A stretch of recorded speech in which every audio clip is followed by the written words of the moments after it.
and I mean, these teams are really cool. Like, super unique. You look at, first of all, it's really interesting to see that they both have Tauros and Volcarona. If you, asked me, oh, like out of the stream match, like, what two Pokemon do you expect both players to have? I would have said, like, Meowscarada and Golden Go, right? Because they're just, like, statistically the two most used Pokemon right now in this tournament. But instead, it's Volcarona. Volcarona is a Pokemon that's had a lot of success through different years of VGC. Back in 2013, for example, you would use it often with, like, a Fire Gem, and you could, like, potentially just get big one-hit knockouts with Overheat. Quiver Dance sets have been really popular historically.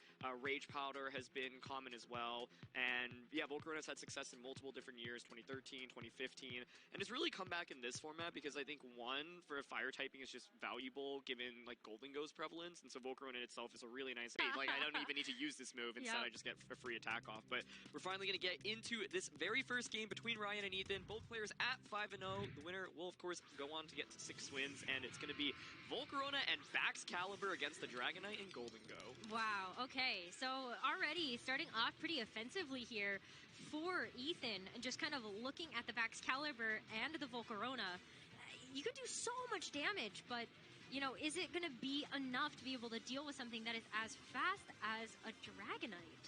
Oh, this is so interesting as well. Like, looks like, Ryan is considering going for, first of all, the normal Terra, get rid of that 4x weakness into Ice, and also clicking Outrage. Now, Outrage is not a really consistent move in VGC because you can't actually target which slot that can go into.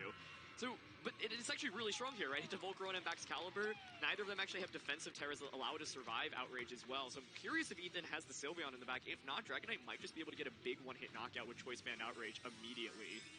Well, we're going to have to kick things off here with a Terra, of course, because that's going to be Baxcalibur terastallizing. So it will be going over to the Electric type, which is maybe one of the more unique Terra types we've seen for Baxcalibur, really looking at that Steel type. Yeah, I think, once again, with Baxcalibur, you want a Terra type that allows you to not take super effective damage from, especially Golden Go, right? So that's exactly why you have the Electric Terra. But we're going to see the Terras play out here, and, the Baxcalibur actually Terras first, so indicating it's faster than the Dragonite, which is good information. And the Golden Go here just does not want to feign to, like, a Overheat from Volcarona to start. Yep, gonna play it safe here, and that was a great call because that is Overheat coming out from Ethan's Volcarona. But now, where do these blows get traded? Icicle Spear into the Dragonite, that normal Terra type, gonna keep it relatively safe there. But you're still hitting multiple times. So that's gonna be 4. Do we get a 5th one? Oh. Wow, look at that.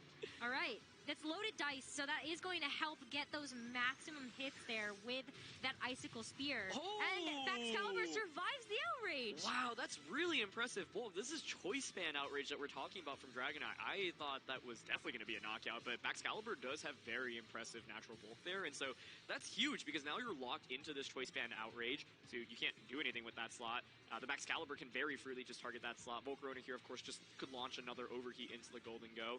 You could also, of course, read into Golden Go, switching out, and maybe try to get some offensive pivoting and, pivot out your Volcarona as well. But it's a very big survival turn 1 on Baxcalibur and really highlights how bulky he can be. Yep, that was really, really awesome to see. And now it's going to be a double Volcarona on the field. And it's going to be taking the place of our Golden Go. So on the receiving end of that Overheat, special attack going to harshly fall there for Ethan's Volcarona as Baxcalibur is at it again. It's fast speed, allowing it to outspeed that Dragonite and just finish it off there with those Icicle Spears. So one thing that's really cool about this Baxcalibur is that it's actually running the loaded dice item, and so that's really nice in guaranteeing at least 4 hits when you use Icicle Spear, which is a really, really big deal.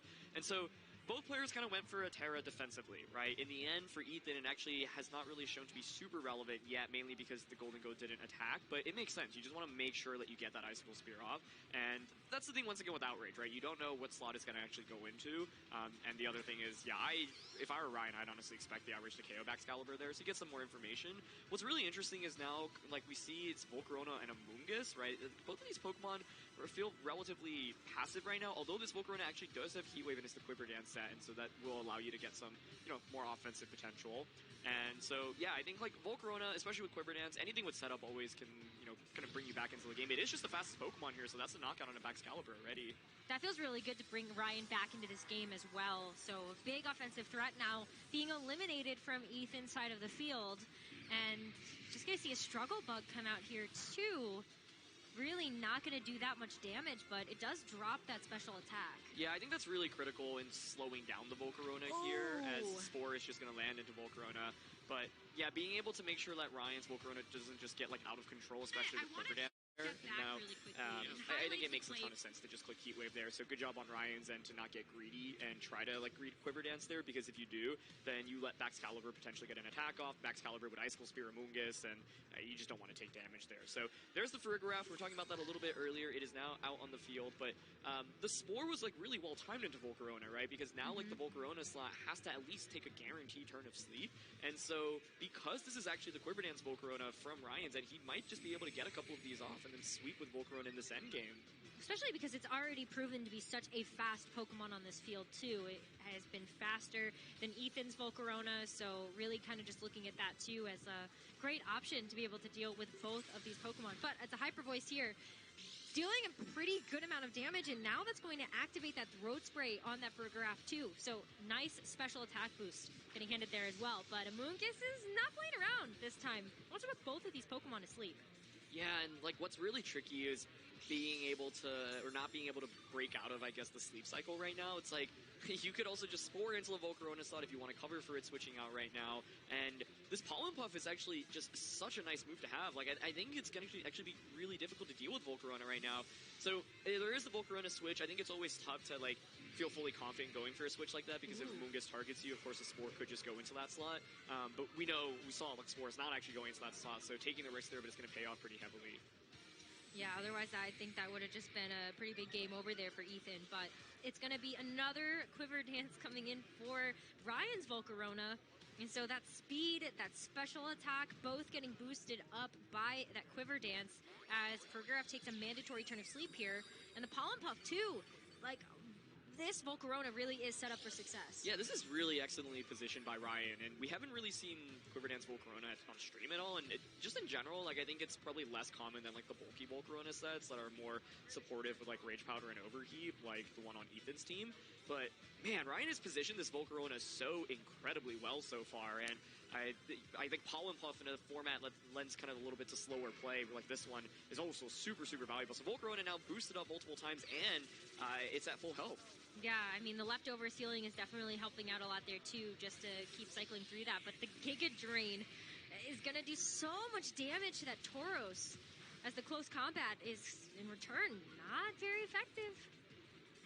Yeah, and I suspect maybe Tauros just doesn't really have any better offensive options. Rocky Helmet there does so much to the Tauros itself, and Farigiraf will wake up and get a Hyper Voice off, and that will get the knockout onto Amoonguss, so at least you now don't have to worry about that redirection support. But the question is, how do you actually KO this Volcarona? It's gotten so many boosts up, it has leftovers to heal back as well, and it has Heat Wave, right? So you can just very easily, I think, Heat Wave the remainder of the team, and there's so much offense coming out from Golden Go as well. So I feel like, yeah, the main thing here is that Ethan just didn't have, like, that much offense, and he needs to deal with Amoonguss a little bit better. Amoonguss was just able to get Spore way too easily off in this game, so you can get around it either by conserving Baxcalibur a little bit better and using that to beat the Amoonguss, although what's interesting is kind of like the...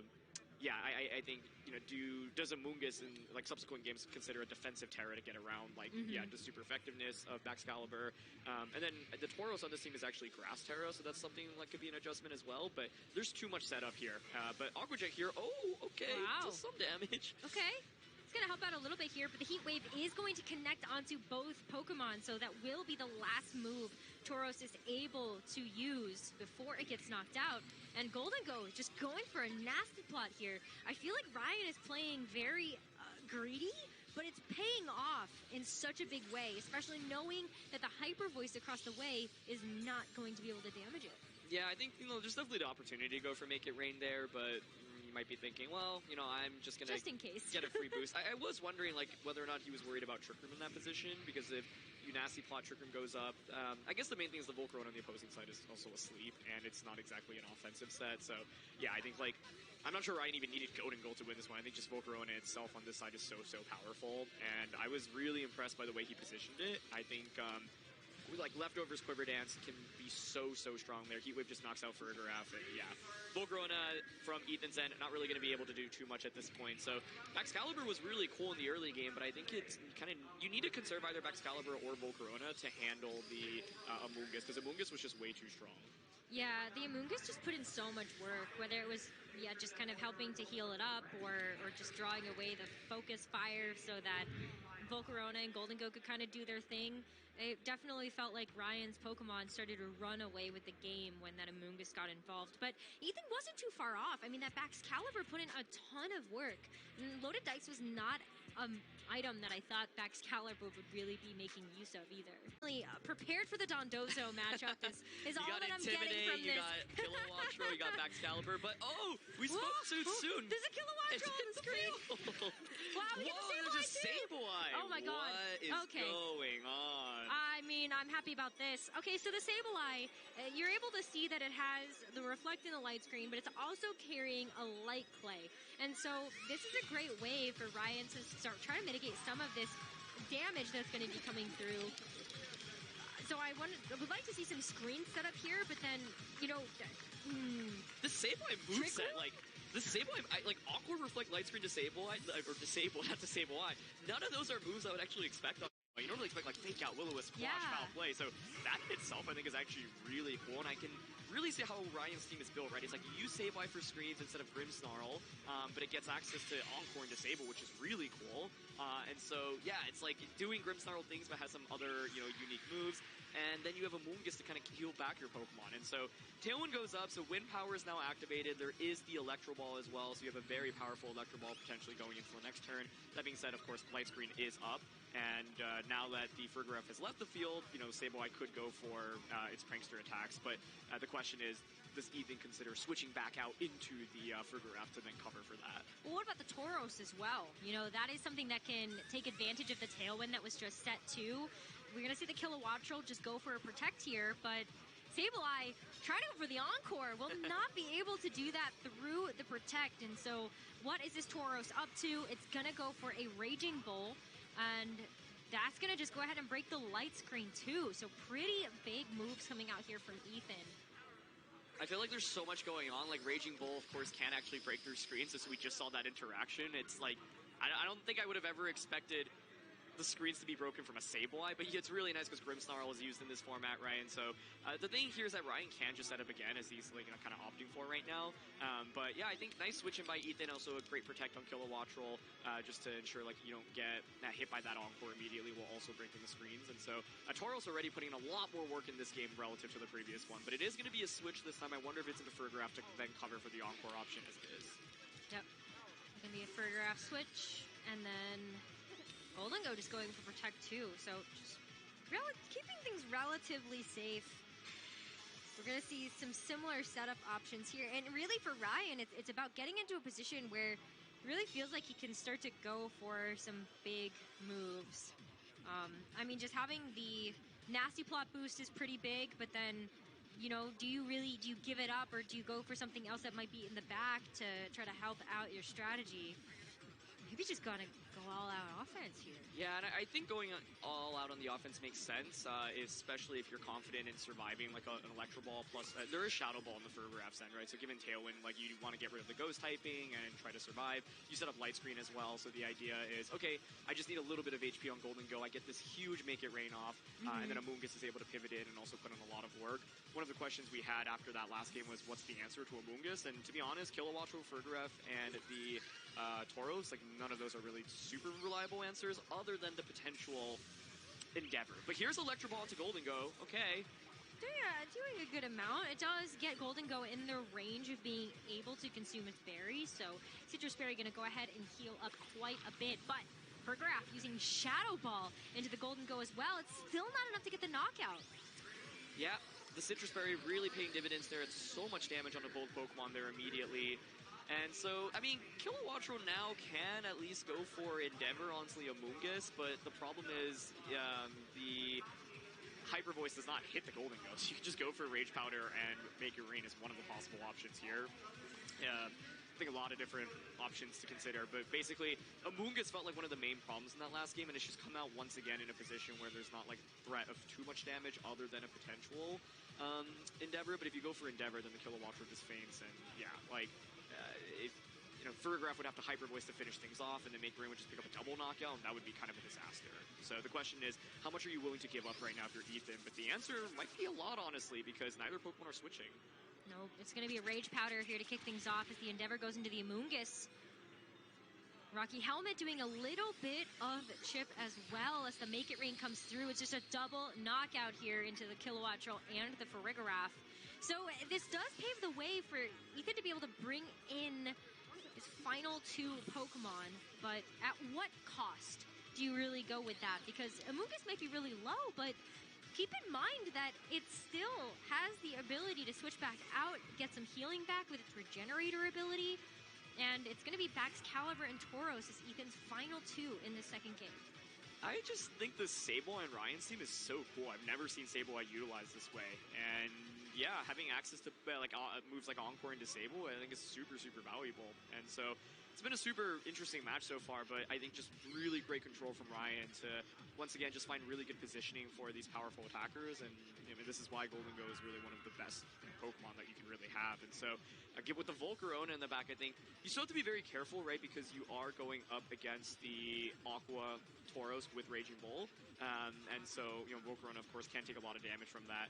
But maybe you consider like a defensive Terra with Volcarona. What's really funny here is about the Terra interactions. Volcarona is Water Terra, and the Baxcalibur is Electric Terra. But as you called out earlier, there's Terra Blast on the Baxcalibur, so Volcarona Terra's defensively, then the Electric kind of covers for it, and that's actually the synergy exactly behind the Tauros and the Baxcalibur.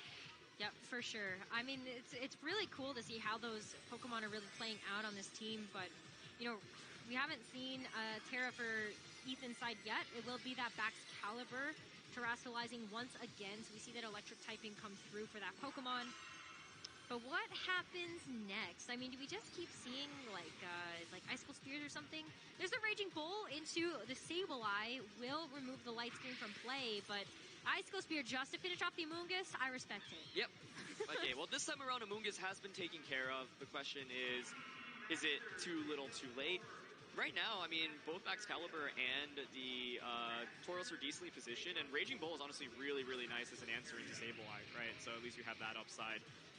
But yeah, we still haven't seen a Terra. There is that Water Terra, looks like, that Ryan is considering. And yeah, what's really interesting is the potential of Encore here, right? Because you can just Encore the Baxcalibur into Icicle Spear. And so Ethan here, you may want to consider going for a Protect with that slot, and then Tauros can go for a Raging Bull to at least knock out the Sableye. If you knock out the Sableye, then you have that super effective Terra Blast potentially into Volcarona the subsequent turn. And so, yeah, I think this game is definitely not over. Ethan can certainly pull it back, and it's because of kind of this unique Terra interaction with Volcarona being Water Terra and then Terra Blast existing on the opposing side. Yeah, so we could definitely see a Protect come through just to keep that Baxcalibur safe. I mean, even just kind of looking across the board, though, too, yeah, Ryan's going to go ahead and go through with this Terra here. Yeah, and I think the idea of the Terra makes sense. If you don't Terra, then you're really worried about Raging Bull from the opposing side with Volcarona just KOing you, or sorry, with Tauros on the opposing side just KOing you. So Water Terra Volcarona has now hit the field. It is just going to be Protect here from Baxcalibur, so yep, not trying to get Encored here, and now it is exactly going to go into that slot. Yep. So protecting to keep Baxcalibur nice and safe as Ethan's going to go for a Raging Bull with the Tauros. Grabs a huge knockout onto the Sableye. And yeah, all of a sudden, this is a completely different game here for Ethan with the Tauros and the Baxcalibur still alive and able to put on a ton of offensive pressure, despite the fact that Volcarona is going to be able to get a Quiver Dance off. I think what's really interesting is, by giving up the Terra that way, you now, if you're Ethan, can actually Terra Blast very safely with more confidence into that slot. Whereas if Volcarona didn't Terra last turn, the whole idea of Terraing there, by the way, is just to make sure that you're able to, survive Tauros in case Tauros targets Volcarona instead of Sableye. But Ethan definitely getting the better end of that trade, and so now Ethan can potentially angle towards, just going for that super effective Terra Blast. And there's Aqua Chip, but Golden Go hangs on with 8! Oh my gosh, the Giga Drain is going to be able to finish off the Tauros on Ethan's side, but is that survival going to be super critical here? I mean, there comes the Terra Blast here from the Baxcalibur, so that electric-type Terra Blast actually going to go into the Golden Go here. Wow! So double targeting that slot just to make sure that it will be able to maybe get through the Volcarona by itself. Oh, 1v1 now, and the Water Terra has worked out very much against Ryan, right? Like, now you can't get rid of your Terra typing, and so, yeah, like, the question I have here is how much does Excalibur do with that super effective Terra Blast? And opting for the Giga Drain option here first over Heat Wave. I maybe would have preferred to see Heat Wave there. You get the chance of getting a burn as well. And so here's Terra Blast. Let's see how much it does. I would expect a knockout, honestly, but... Oh, it survives! Yeah, not quite. Not quite a knockout there. But, I mean, leftovers healing. Volcarona gets a little bit of that back, but cycling through Protect and getting that leftovers chip is probably not going to be enough for you. Heat Wave connects. Single target +1. He does not get the knockout. Thermal Exchange 2. Gonna go ahead and give over a nice little attack boost over to that Excalibur, so it gets to fight back with another Terra Blast, securing the knockout and bringing us to a game number 3. Yeah, and at first I was like, I wonder why he went for the Giga Drain first over Heat Wave, but of course there is the Thermal Exchange. I honestly thought that Excalibur would just get the knockout onto Volcarona anyway with the Terra Blast, and so I was thinking, you might as well just go at least for a burn, and yeah, you'll do a little bit more damage, but I think the sequencing on Ryan's end actually makes a lot of sense, especially if you know the bulk on your Volcarona, expecting to survive that Terra Blast. That's such like a unique damage count. So cool. Like I would never really think of times from trainers, like it really is tough to get that timing right, and honestly in some cases maybe you don't terastalize, like how maybe you get through an entire game and you just don't click the terastalize button because it just might not be as beneficial to you as you're hoping that it would be. But it is time for game number 3 of this best of 3 set between Ethan and Ryan here at the San Diego Regional Championships, and a repeat appearance here coming out from the Dragonite and the Volcarona here for Ryan, and then Ethan with the Tauros and the Volcarona to kick things off.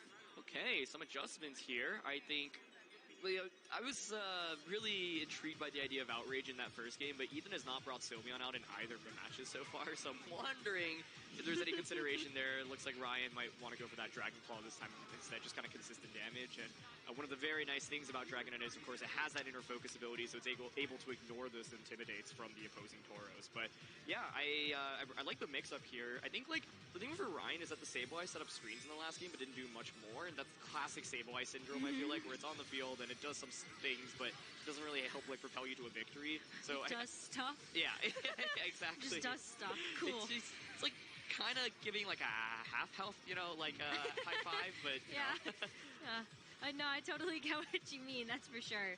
But it's time to see some attacks as the Raging Bull does come through. Volcarona going for the Quiver Dance. I mean, the Water Terror in that sense is very smart. If you're expecting the Raging Bull to come through, then you're mitigating the amount of damage that is incoming. But Dragonite's still going to be able to use this Dragon Claw. But Ethan's Volcarona is going to hang on. Yeah, I think this is a very strong turn one from Ryan. The Water Terror already paying dividends. I feel like the last game it was like Ryan had gone for the Water Terror, just hoping Tauros would target it at some point and cover for it. Never happened, but this time alone, it's already such a big difference, right? You got a free boost up. You are putting on a lot of offensive pressure with both Dragonite and the Volcarona. This play is interesting. It's actually a little bit more passive, like protecting the Volcarona and just bringing Amoonguss out. I think it makes sense because like the only thing you really lose to is if Ethan goes for a wild prediction, actually clicks Overheat onto that slot. Otherwise, like you're probably in pretty good shape. But yeah, I think there was definitely the potential just to attack with both Pokemon, but I'm sure Ryan's relieved here. No Overheat comes out, and so now Amoonguss is so nicely positioned with Volcarona as the Trailblaze comes out. Okay, so that is something that I've been curious about, how many Pokemon are really going to be utilizing this move. Yeah. It's really cool. Not only does it do damage, but you also get the speed boost too, which is also really fun to be able to play around with. But not paying off this time around, as Ryan's Volcarona did go for the Protect, but now even though you can see it on the open team sheet, but you're like, okay, Ethan's actually going to use it. Yeah, this game is so interesting because I think like the dilemma from the previous matches was how do you handle Amoonguss, and Ethan found the very clever solution with the Endeavor Kilowattrel in game 2. But right now it feels like Amoonguss and the Volcarona are just so well positioned. This is actually also interesting because we've seen safety goggles and some of the other Water Tauroses throughout this tournament, and I think this interaction shows why. It's like Amoonguss is just really strong, honestly, into the Water Tauros. But here's a Terra coming out, and I think it's going to be the Grass Terra. I think you're exactly right about that one. I mean, at this point, this is a great way for Ethan to get back into the game. that grass typing for Tauros will allow it to ignore the Rage Powders coming through from Amoonguss, and that's exactly what we're going to see. So Tauros doesn't have to worry about that anymore. There's no Protect coming out here too, but it might come back to bite him because that Heat Wave is a double connect and a double knockout for Ryan. I think if someone had to ask me like why Terra can be a really hard mechanic to use, I would show them this set. Between this game and the previous one, it felt like the Terra actually worked against the player that had utilized it, right? Whether it be Grass Terra in this one. The logic was there. It absolutely was, but it's so tough. Honestly though, I think Ethan was already really far behind after turn 1 in this game. I think Ryan just made a really nice adjustment. I love the Dragonite Volcarona. Like Dragonite applying a ton of offensive pressure, you can't just ignore it, but Volcarona also just free to set up that Quiver Dance. And so yeah, a much more challenging position this time around for Ethan. I don't think the game is technically over quite yet, but it is going to be quite difficult here as, yeah, like, you know, the Terra was already committed. And actually, with the Terra being committed, it's like, how is Excalibur actually going to KO the Volcarona? Like, I'm not quite sure because you're relying on Icicle Spear, and I mean, you could use Terra Blast, but it's not very good here. There's already that special defense boost from the Volcarona as well, so Hyper Voice is not really going to do that much either. So, yeah, this game feels more or less over, but it's going to be a Quiver Dance here. Does open the opportunity for critical hits, but I'm not even sure crits do it here for Ethan. But we'll see. We'll have to find out. I mean, so Quiver Dance is going to help increase the stage of that Volcarona's stats, but here comes the Icicle Spears. That's 3 hits so far. That loaded dice still going to help out to get the hits. 5? Is that enough? All right, it is going to be enough. Amoonguss will get knocked out to that 5-hit Icicle Spear. Hold on, is Trick Room coming up here? Oh, hang on. Okay. No, just the Hyper Voice. Okay. Does Trick Room change this matchup at all, though? Because we still have that 4th and final Pokemon. And, you know, the Throat Spray is not a bad item to go ahead and activate, depending on what you think is going to be in the back.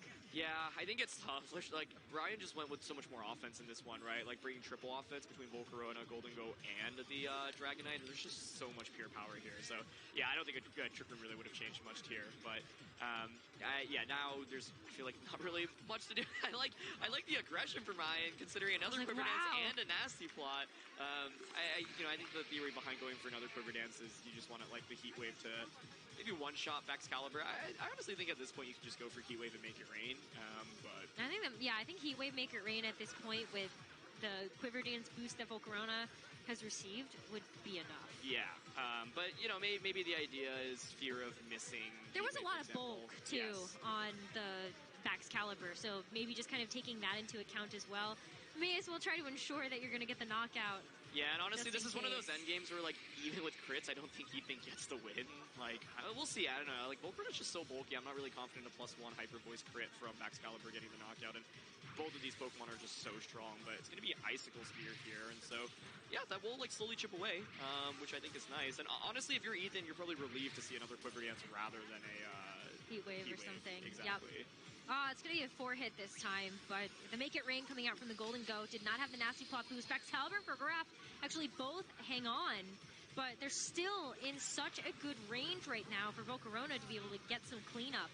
That Shadow Ball, too, not enough to knock out this Golden Goat, and it still has that berry to eat, too. Yeah, this Citrus Berry is just so nice for it, and now I imagine surely, you know, we'll see Volcarona attacking here. You could just go for even Giga Drain and Make It Rain. I think that might be enough to KO the Furgraf, and so this is one of those games where I think Ryan just had such a big lead, he could have played the end game in any way that he wanted to, and so it's actually opting for the Giga Drain option onto the Excalibur.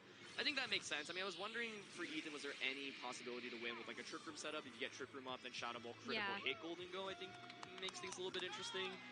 But yeah, really nice adjustment by Ryan in this lead, and honestly, it felt like the game was already in a huge deficit for Ethan after turn 1. And Furgraf did survive that Make It Rain, but once again, one of those scenarios where you would need so much to go right, and even if things go right, I'm not sure it's enough to secure the victory. Like, this duo in itself is already just so strong.